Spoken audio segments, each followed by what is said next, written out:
quand on a un projet qui est émotionnel, les gens donnent. Ouais. Un enfant qui pleure ou avec une bouteille d'eau marron, tout le monde fait des dons. Mais dans les projets qui sont dans le développement, qui sont moins émouvants, ça donne moins envie de donner. Moi, je me pose souvent la question, est-ce que je suis au service de la zakat el-mal ou est-ce que je mets la zakat el-mal à mon service? Finance islamique, c'est pareil, c'est est-ce que je suis au service de la finance islamique, j'aide les partenaires à grandir, ou est-ce que je la mets à mon service? Et dans ce cas-là, je fais un peu n'importe quoi.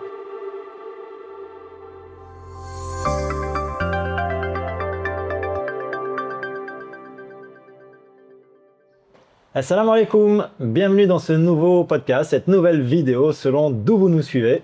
Aujourd'hui, j'ai le plaisir d'accueillir Daoud de l'association L'Arche d'Isaac. Assalamu alaikum. Alaikum salam wa rahmatullahi wa barakatuh. Et donc, pour ceux qui ne connaissent pas Daoud ou l'association, comme moi, à la base, l'association, je ne la connaissais pas et pourtant, ça fait quelques temps que vous êtes là. Eh bien, on va commencer par les présentations. Qui tu es? Peut-être l'idée, ce serait ça, qui tu es. Après, on parlera de l'association, ce que vous faites et puis quelles sont les perspectives futures ou ce qui est en cours du côté associatif. Ça me va. Ok, Super. Allez, je te laisse te présenter. Merci déjà, merci pour l'invitation Christophe et Jamel, les Alina Finance, merci pour l'invitation. Et donc moi je suis votre frère pour Allah, Daoud, je fais partie de l'Arche d'Isaac, donc acteur associatif, je suis vice-président dans cette association. Et notre but, notre mission, c'est de lutter contre les inégalités sociales par l'éducation et par l'entraide sociale. Et donc à ce titre-là, en fait, on a plusieurs pôles. On a un pôle éducatif qui s'occupe d'accompagner des enfants au niveau primaire, un peu collège, sur des activités au quotidien. Le but, c'est de les éveiller, d'accord, de les rendre conscients de leurs enjeux, les challenges qu'ils auront à affronter, etc. Et un pôle social qui, lui, c'est surtout pour lutter contre les inégalités et améliorer la situation des bénéficiaires. Et aussi, on a un pôle humanitaire. Et dans ce cas-là, on a des projets humanitaires avec d'autres assos et sur lesquels on participe, voilà, c'est à l'international surtout, mais voilà ce qu'on fait. Et ça fait longtemps que ça a été créé, l'association? Alors l'association, elle a été créée en 2019, pendant le Covid, en réalité. Oui, ça fait un moment. Pendant le Covid, à la base, c'est une association d'étudiants qui se sont dit, on va aider les étudiants aussi. Mais on a grandi et au fur et à mesure, en fait, on s'est exporté sur d'autres sujets. D'accord, voilà. D'accord, ok. Oui, c'est pour ça que je te disais, quand on s'est rencontrés, tout ça, je connaissais pas, alors que depuis 2019, tu vois, ça fait quand même un petit moment.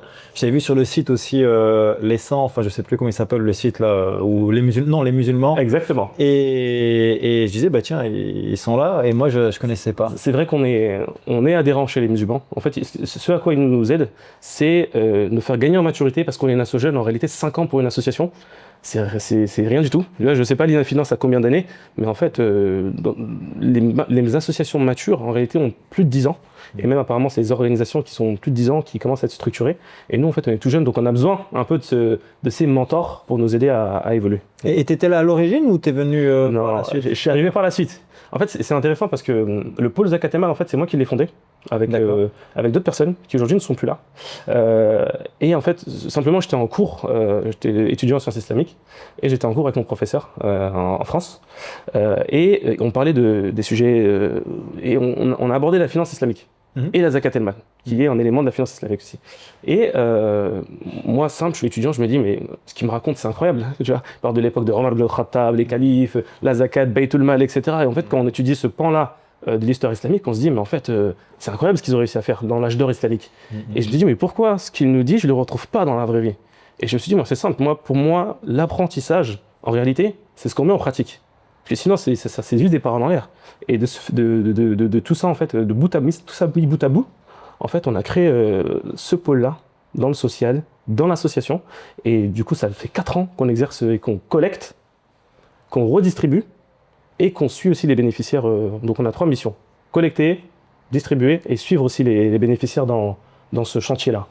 Donc au sein de l'association, en fait, il y a vraiment différentes activités, dont Zakat el-Mal qui en fait partie. Exactement. Okay. Et pourquoi ça s'appelle, rien à voir, juste une parenthèse rapide, pourquoi ça s'appelle l'Arche d'Isaac? Alors, tu sais, moi au début je disais l'Arche de Noé.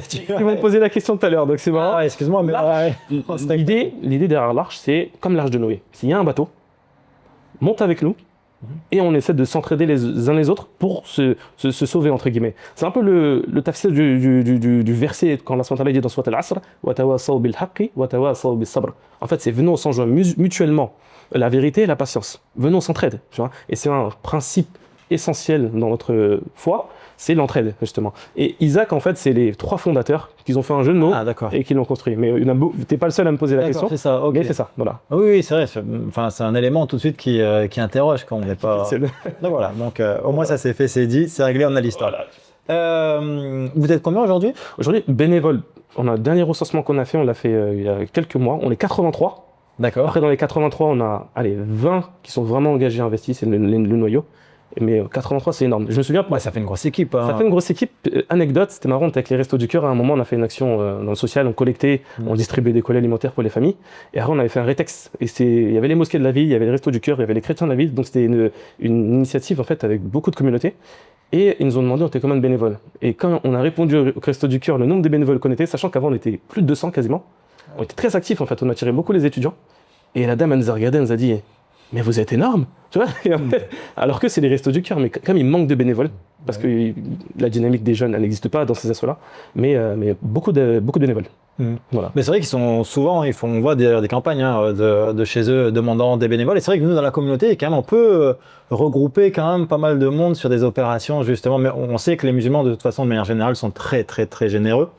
Et ils donnent aussi de leur temps, justement, dans l'humanitaire. Exactement, c'est vrai. C'est vrai. Ce qui est paradoxal, c'est que un des chantiers pour une association, on a beaucoup de contraintes en tant qu'association, comme un entrepreneur en fait. L'une des contraintes qui ressort le plus, c'est un exercice qu'on a fait avec la plateforme justement. Il y a beaucoup d'assauts et la première contrainte qui est ressortie, c'est d'avoir des ressources humaines. Donc des ressources humaines compétentes. C'est ce que j'allais dire. C'est les compétences en fait. Et stables, qui restent, qui durent dans l'association. Parce qu'on n'a pas les moyens de payer quelqu'un une expertise, etc. Donc il faut des gens qui soient engagés. Et c'est pour ça qu'en fait c'est important que chacun aussi, surtout ceux qui ont des expertises, qu'ils s'engagent dans les associations. Parce qu'on a vraiment besoin de compétences et de gens stables. C'est vrai ce que tu dis, même si je regarde mon exemple à Valence par exemple, on avait une association, elle existe toujours, mais c'est vrai qu'il y a des gens qui passent, qui sont très très actifs pendant 1 an, 2 ans, 3 ans, et c'est déjà extraordinaire, hein. Mais puis d'un coup, qui sont plus là, et donc enfin c'est vrai que c'est compliqué cette gestion-là, donc les garder sur le long terme, c'est pas évident du tout. C'est un vrai sujet, un vrai challenge. Et pour faire écho à ce que tu dis, en fait, il me semble que dans les assos, il y a le plus grand taux de turnover. C'est-à-dire que les gens partent, viennent, ils se marient, ils divorcent, ils font hijra, ils ont trouvé une autre asso, ils créent leur asso aussi. Et en fait, on a un gros taux de turnover dans les assos, de manière structurelle en fait. Donc c'est un vrai challenge aujourd'hui dans les assos, les RH, tout simplement. D'accord. Et en matière de gouvernance, comment vous êtes organisé? Il y a des élections, Gouvernance, il y a les membres du bureau, on est 4 aujourd'hui. C'est lors de l'AG que via les statuts, en fait, il y a les statuts qui encadrent cette élection-là. Mais il y a les membres du bureau, après il y a les adhérents qui sont là, et après il y a les bénévoles qui nous aident pour les actions. Mais c'est un mode de gouvernance qui est classique et simple. Voilà. D'accord. Ok. Et au niveau de l'organisation interne, il y a des personnes qui s'occupent. Toi, tu m'as dit que tu t'occupais de la zaquette, du coup, plutôt, et chacun a un rôle, c'est réparti. C'est une bonne question. C'est vrai qu'on est beaucoup. On a du mal parfois à découper comment ça fonctionne dans l'asso. On a un pôle humanitaire où il y a un responsable, un co-responsable et des bénévoles. Un bénévole qui vient, il choisit son champ d'action. Il peut aller dans l'humanitaire, il peut aller dans le social, il peut aller dans l'éducatif parce que c'est un prof qui veut donner de son temps pour accompagner les élèves. Et en fait, chaque pôle a un responsable, un co-responsable. Et après, il y a les membres du bureau qui chapeautent un peu tout ça et on essaie de créer un truc harmonieux. D'accord, voilà. Ok, excellent. Et au niveau de la zakat, allons-y. Je vais te prendre un petit peu de ton temps là-dessus.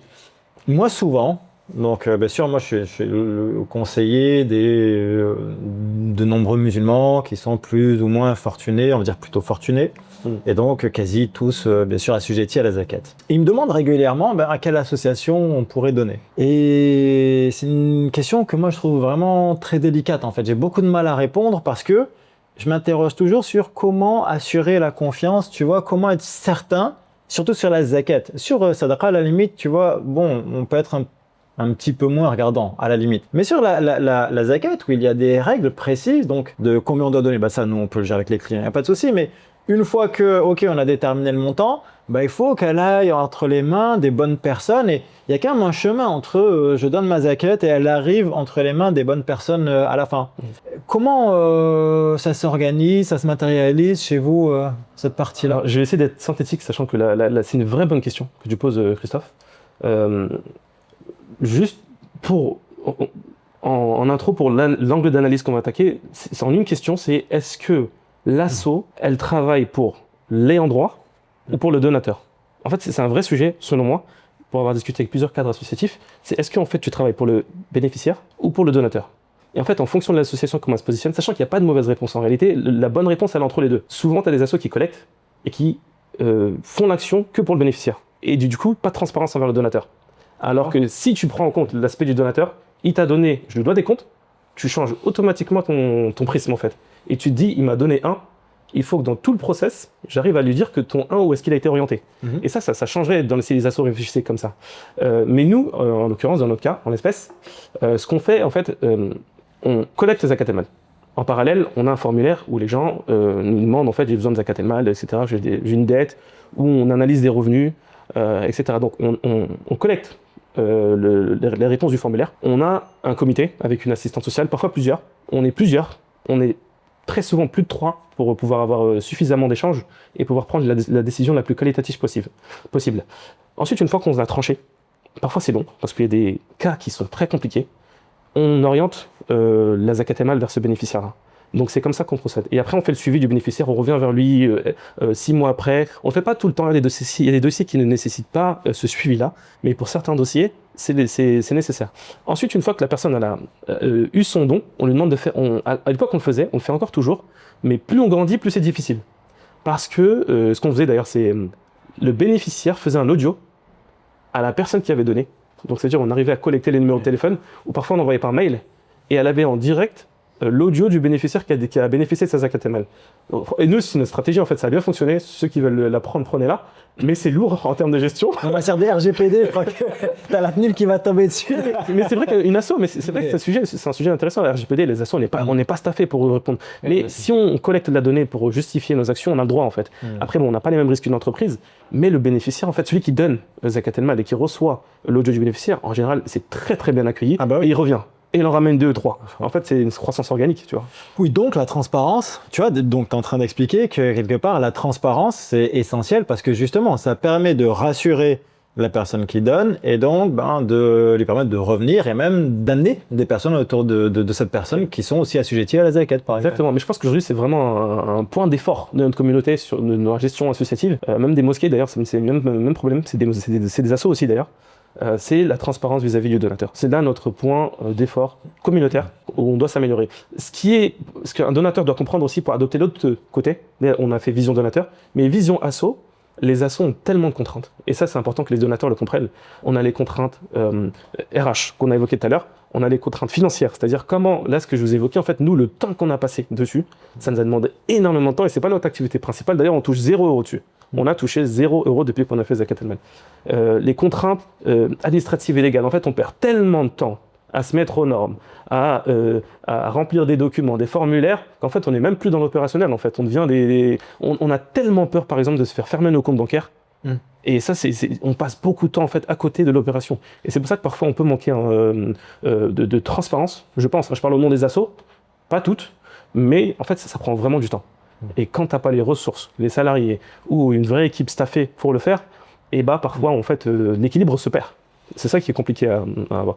Et en plus, tu as la contrainte aussi de conformité. Il faut être rapide et conforme. Conformité éthique, je parle. Sharia. Et ça aussi, c'est pas évident parce qu'il faut constamment se former. Il faut faut pas faire d'erreur d'aiguillage de dons. Donc nous, quitte à être un pro, moi personnellement, je suis cool. On se connaît dans la vraie vie, je suis cool, je suis pas dur.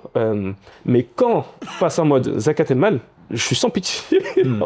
Je suis sans pitié sur les dossiers. C'est-à-dire, nous, on demande parfois des dossiers des justifs qui sont très intrusifs. Mais moi, mon but, ma responsabilité dans tout ça, c'est qu'un don, il doit être redistribué à un ayant droit. Et je ne veux pas me louper parce que derrière, c'est moi qui rends des comptes à Allah subhanahu wa ta'ala et ça, j'ai déjà beaucoup de péchés. Je vais pas m'en ajouter. Comme tout le monde, exactement. Donc, voilà. Mais tu vois, mais déjà, le fait que vous ayez des assistantes sociales, parce que en fait, c'est une question que j'allais te poser. Okay. Parce que j'allais dire, juste, t'as anticipé, mais j'allais dire, ok, mais moi, je viens de voir demain, je te dis, je bataille, je rencontre une difficulté, aidez-moi, et j'ai besoin de la zakat el-mal, et qu'est-ce qui fait que, tu vois, peut-être que je vais récupérer. Donc là, en fait, il y a vraiment des analyses poussées des dossiers. Tu as dit que vous étiez au moins 3 ou 4. Il y a l'assistante sociale qui est là pour aider. Donc forcément, c'est tout de suite... Analyse poussée, c'est pour moi indispensable, une assistance sociale. C'est très dur de gruger. Anecdote simple. On a reçu un dossier une fois, Et ça, c'est une pratique qu'on fait beaucoup dans la communauté. Moi je viens de voir, je te dis Christophe, écoute, toi t'es très sympa, t'es solidaire, altruiste. Je te raconte mon histoire, j'ai une dette de X milliers d'euros, 5 chiffres. Qu'est-ce que tu fais, premier réflexe souvent dans la communauté? On ouvre une cagnotte, aider cette personne, 30 000 euros de dette, etc. Oui, etc. oui. Réflexe classique. Donc une personne, elle vient nous voir. Elle avait ouvert une cagnotte pour son ami, elle a dit est-ce que vous pouvez l'aider? Nous, on a contacté cet ami-là. On lui pose des questions. T'as deux attitudes. Soit la personne elle donne les documents direct, elle parle pas, j'ai besoin d'aide, je donne. Et parce que c'est des documents, on est très intrusifs. Soit la personne ne répond pas, elle donne pas les documents. Et la cagnotte était déjà créée. En fait, ça en dit long sur tout ce que la personne avait en tête. Est-ce que sa cagnotte est réelle?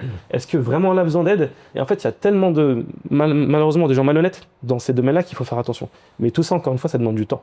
Et c'est ça qui est le vrai goulon d'étranglement dans les assos qui gèrent. Je l'ai vu sur un très gros montant, ça. Un très gros montant, un rattrapage des zakat, une très très grosse somme. Une très grosse somme, c'est plus de 50 000 euros.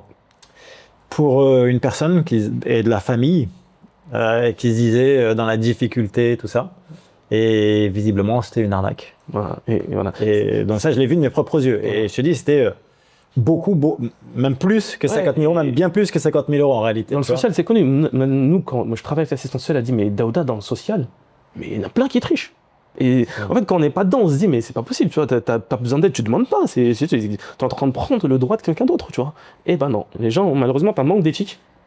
Ou je sais pas quoi, mais parfois il y en a qui trichent.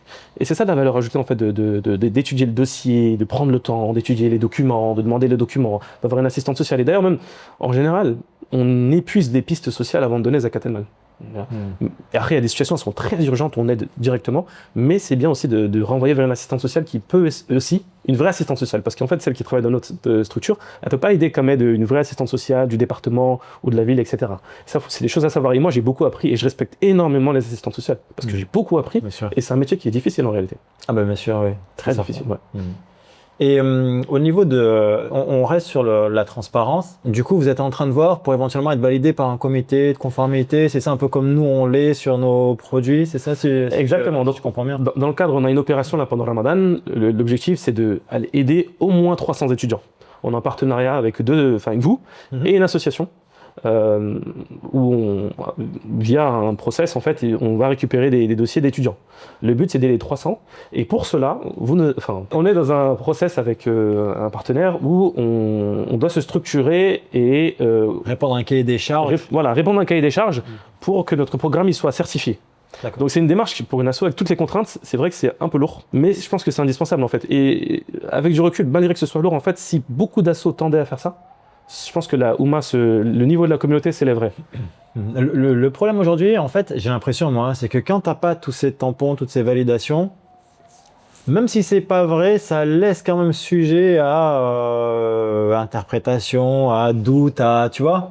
Là, je sais pas, je vais citer personne, mais ces derniers temps, par exemple, sur les réseaux, j'ai vu des grosses associations et où on disait un tel, il a pris je sais pas combien en millions d'euros de la sauce, machin, c'est dans les rapports. Moi, je vais pas regarder dedans, tu vois. Néanmoins, tu vois, si tout n'est pas clair de A à Z, le problème c'est que après il y a alors, à tort ou à raison, c'est vrai, c'est pas vrai, mais en tout cas il y a un potentiel doute qui s'installe. Ouais, une suspicion. Et c'est comme vous. Et c'est enfin, en réalité, c'est un point qui est super important parce qu'en fait, une asso, surtout quand elle est grosse, qui fait mal le taf ou qui manque de transparence ou c'est opaque, ça éclabousse sur les autres. C'est tous les mêmes. Et en fait, je me dis même pour la finance islamique, s'il y a un acteur qui fait un truc un peu le même problème. Voilà. Et c'est tous les mêmes, murabahat, façon, etc., tu vois. Et ça éclabousse. Et en fait, alors que nous, on n'a rien fait. Mais et pareil même pour les agences de Hajj du Umrah, c'est pareil en fait. Quand une asso fait mal le taf, ça éclabousse chez les autres. Ce qui est important de savoir, c'est que en fait, les assos, c'est comme un humain en fait. Tu grandis, tu passes bébé, après tu deviens un enfant, tu passes adolescent, etc. C'est que certaines assos en réalité n'ont pas le droit à l'erreur. En réalité, elles ont moins le droit à l'erreur que d'autres. Et l'asso doit chercher constamment à se structurer. Moi, je suis du domaine de la finance, donc c'est facile. À partir d'un certain niveau de chiffre d'affaires pour une entreprise et donc pour une association, tu dois avoir un auditeur. Ça, c'est pour la conformité légale, française, etc. Ils vont auditer ton système d'information, tes procédures, ton contrôle interne, etc. Si les choses, il n'y a pas de risque de blanchiment, etc. Et je me dis, pourquoi cet audit, il n'existerait pas aussi, Shar'an, tu vois, parlant, pour l'éthique de l'association, tu vois. Et ça, je trouve que certaines assos devraient le faire. Elles ont les moyens. Une petite asso n'a pas les moyens de se faire auditer aussi facilement. Mais il y a des grosses assos qui ont les moyens de le faire et elles devraient le faire. Au moins pour rassurer et les donateurs et les bénéficiaires. Et même pour une autre asso qui va grandir, elle sera obligée de se mettre à leur niveau. Et en fait, plus on va tendre vers l'excellence, plus en fait, ce sera normal pour tout le monde. Mais malheureusement, aujourd'hui, ça n'existe pas. Peut-être que quelqu'un prendra un chantier un jour, mais c'est important pour une asso d'avoir un contrôle externe. Voilà. Tu me fais penser à la finance islamique, un petit parallèle comme ça, mais nous, tu vois, maintenant, alhamdoulilah, l'INA, après quasiment 10 ans d'existence, pas encore, mais on a maintenant les moyens d'avoir des comités de conformité. Ça coûte cher, hein, tous ces contrôles, tous ces comités. Et on se dit, tu vois, ça fait pas longtemps, mais on se dit, maintenant qu'on a notre comité, il faut que les plus petits acteurs, tu vois, des personnes qui veulent se lancer, imagine, tu dis que tu es dans la finance, et demain tu veux te lancer à ton compte, et que le comité puisse te donner, en fait, que tu aies les fatwas qui disent que tel produit est conforme, que tu puisses distribuer, parce que toi, tu vas te lancer, tu vas pas aller payer 10 000, 20 000, 30 000, 100 000 euros sur l'année pour faire valider des produits, tu vois. Donc, et c'est vrai que voilà, nous, on est arrivé à ce cap-là, on a les moyens, et donc maintenant, on se dit, et comment donc on pourrait dire, les grosses assos, comment elles pourraient aider aussi les plus petites, exactement. Tu vois. Donc nous, comment on aide les plus petits qui... Mais tu sais que c'est un point essentiel que tu touches là, parce qu'en fait, c'est marrant, mais c'est vraiment les maturités d'assaut. Au départ, tu grandis, tu te fais tes classes. Toi, tu grandis doucement, tu fais des erreurs, t'apprends, tu fais des erreurs, t'apprends. On fait tous des erreurs. Tu vois, mais l'erreur, elle est fatale que si tu te remets pas en question et si tu veux pas apprendre. C'est pas grave de faire des erreurs. Mais quand tu deviens grand, tu fais une erreur, c'est pas le même poids que les petites. La question, pas la question, le sujet, c'est... Vous, à votre niveau, ou les grosses assos, maintenant, doivent être créatrices d'impact. En fait, c'est comment en fait, on va impacter le marché ou le mode de fonctionnement de nos pairs, entre guillemets, pour élever la communauté ou élever ce marché-là. Et même la question derrière, en fait, c'est est-ce que je suis au service, je me pose souvent la question, est-ce que je suis au service de la zakat el-mal ou est-ce que je mets la zakat el-mal à mon service Finance islamique, c'est pareil, c'est est-ce que je suis au service de la finance islamique, j'aide les partenaires à grandir, ou est-ce que je la mets à mon service? Et dans ce cas-là, je fais un peu n'importe quoi. Et je pense que c'est simple de se la poser et de choisir le bon côté, entre guillemets. Parce qu'en fait, c'est de là que tous les problèmes partent. À partir du moment où tu mets la cause à ton service, c'est fini, tu fais ce que tu veux. Zakat el-mal, je prends, je mets dans ma poche, je triche, etc. Et ça, ça éclabousse sur tout le monde et c'est pas ça, en fait. Entièrement d'accord. Tu vois, alors pour le coup, entièrement. Je vais pas faire de parenthèse parce que je pourrais en parler là si on bascule vers la finance islamique, mais je suis entièrement d'accord avec toi. Tu as parlé donc de l'opération du mois de Ramadan. Tu sais qu'il y a un partenaire avec nous, mais c'est Jamel qui s'occupe de ça. Alors moi, je mets pas trop le nez dedans. Enfin, je sais pas précisément, il m'en parle, mais entre 1 milliard de discussions dans la journée, bon. Explique-moi alors, quelle est l'idée, comment ça va s'organiser? Parce que tu as dit que c'était avec EMF, ça, je le savais. Non, c'est ça? C'est ça, c'est avec l'EMF, étudiants musulmans de France. Et nous, on contribue aussi, je ne sais pas comment, mais si, en collectant la zakat auprès peut-être des clients, on va leur parler de vos structures. En fait, j'essaie de faire simple. Tu as l'INA Finance qui va collecter la zakat el-mal et qui va nous la reverser. Tu as l'EMF qui a le pool d'étudiants, en fait, c'est étudiants musulmans de France, donc eux ont un réseau d'étudiants, et nous, ce qu'on va aller chercher, c'est les étudiants en précarité, vraiment qui ont besoin d'aide, parce que c'est vrai, et c'est bien d'investir sur eux. Je pense qu'en termes d'impact, les étudiants, c'est une vraie valeur ajoutée. Et nous, en fait, le travail opérationnel, il sera fait par nous. C'est-à-dire que nous, en fait, à partir du moment où on a collecté, on doit récolter les dossiers, on collecte les zakat el-mal, on collecte les dossiers et un formulaire. Dans le formulaire, en fait, on a créé un scoring qui est automatisé. En fait, à chaque ligne de formulaire, il va noter la situation de l'étudiant. Et après, en fonction des priorités, on va utiliser des leviers d'aide différents. Là, l'enjeu, parce que c'est un vrai challenge, en un mois, objectif 300, c'est d'être rapide et conforme éthiquement. Et moi, je suis confiant et je suis sûr que ça va bien se passer. Ok. Ça commence du coup premier Ramadan ou est-ce qu'on est déjà en retard? on va dire qu'on va lancer le formulaire. On va lancer le formulaire prochainement. Il est déjà créé. Il faut juste le valider. Et j'attendais aussi ce point avec vous pour le faire. Mais c'est dans les prochains jours, ça va être lancé. Ok, Inch'Allah. Donc ça, c'est l'événement de ce mois-ci. D'autres choses pour ce mois-ci, pour le mois qui arrive. Est-ce qu'il y a d'autres choses de prévues pour la sauce? Il y a d'autres choses. On est sur un projet humanitaire. Là, on était sur Lombok pour un projet d'orphelinat. Là, c'est vraiment, je sors de zakat el-mal. C'est un projet humanitaire Lombok. D'accord. En Indonésie. D'accord. Sur un orphelinat avec 11 assos. Et ça, c'est intéressant dans les assos. En fait, c'est même dans la communauté, c'est comment on arrive à travailler les uns avec les autres et pas les uns à côté des autres. On a un vrai problème à ce sujet-là. Ça veut pas dire qu'on va tous se faire des câlins, qu'on s'aime tous. On peut être exigeants les uns envers les autres quand on est du même secteur. Hein. Moi, je vais pas aller critiquer un savant, alors je suis pas savant, tu vois. Mais si je suis de la finance islamique, il y a d'autres partenaires de la finance islamique qui fait des choses un peu ambiguës, j'ai le droit de le critiquer. Une association qui fait zakat al-mal, j'ai le droit d'aller dire je suis pas d'accord avec votre pratique. Voilà. Donc pour ce projet Lombok, 11 associations sur un orphelinat. On a un autre projet, et ça c'est vraiment un côté de la communauté qui est un peu compliqué, c'est que quand on a un projet qui est émotionnel, les gens donnent. Oui. On met ouais. un enfant qui pleure ou avec une bouteille d'eau marron, tout le monde fait des dons. Mais dans les projets qui sont dans le développement, qui structurent des choses dans la communauté sur plusieurs années, qui sont moins émouvants, ou moins, ça donne moins envie de donner, et ben on donne pas assez. Et on a un autre projet, nous, c'est-à-dire on essaie de construire un centre social, éducatif, où on essaie de créer de l'impact local déjà, mais l'idée c'est d'avoir de l'impact beaucoup plus haut, et d'impacter surtout au niveau éducatif. Les enfants, les étudiants, comment en fait on arrive à faire en sorte que nos enfants, en fait, dans l'éducation, en fait, gagnent des niveaux, en fait, s'améliorent, d'accord. Et au social aussi, on essaie d'avoir un impact. Donc, projet Lombok, projet Zakat el-Mal, et il y a le projet du centre.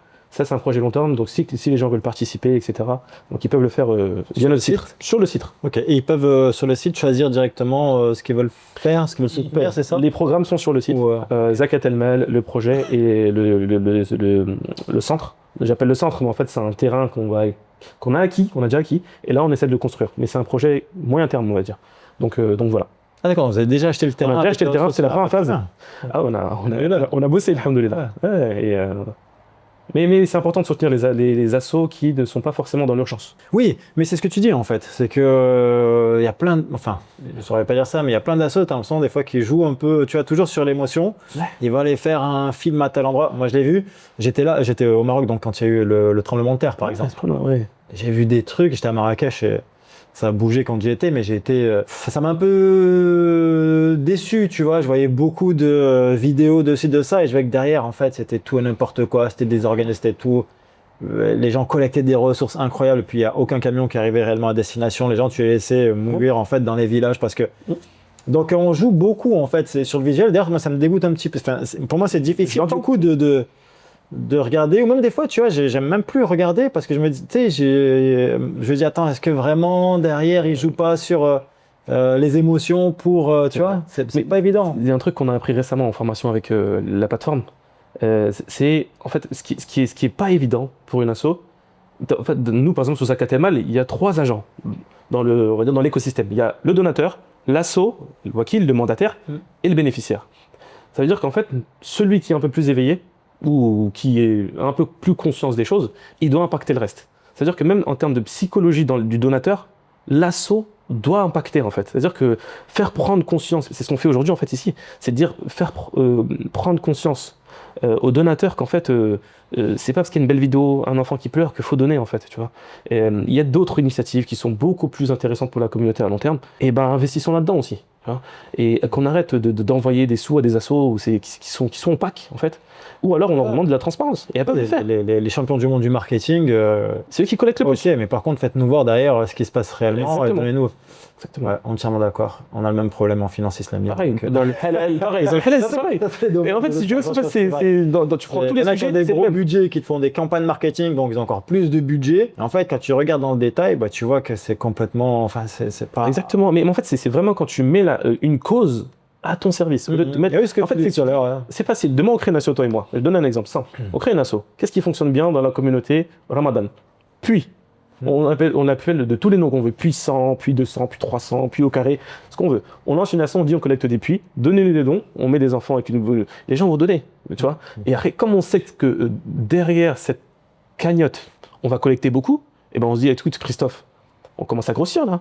Et si on se prendrait pas des frais de structure, tu vois? Et après, tu commences à une machine boule de neige. Tu dis, tu prends des frais de structure qui sont énormes. Ou alors, tu as du mal à faire les projets opérationnellement, à suivre le chantier. Parce que c'est pas évident de suivre un chantier. Hein. Une anecdote, par exemple, une asso qui a créé un projet de création c'était un orphelinat d'ailleurs. Franchement, c'est des experts dans le domaine. Hein. Et si ça arrive à eux, ça arrive à beaucoup de monde. Ils ont tout chiffré, budgété, etc. On a besoin de temps. Le mec qui devait faire opérationnellement le chantier, etc., il a vu la cagnotte. Il a vu que ça a pris. En un ramadan, ils ont réussi à collecter.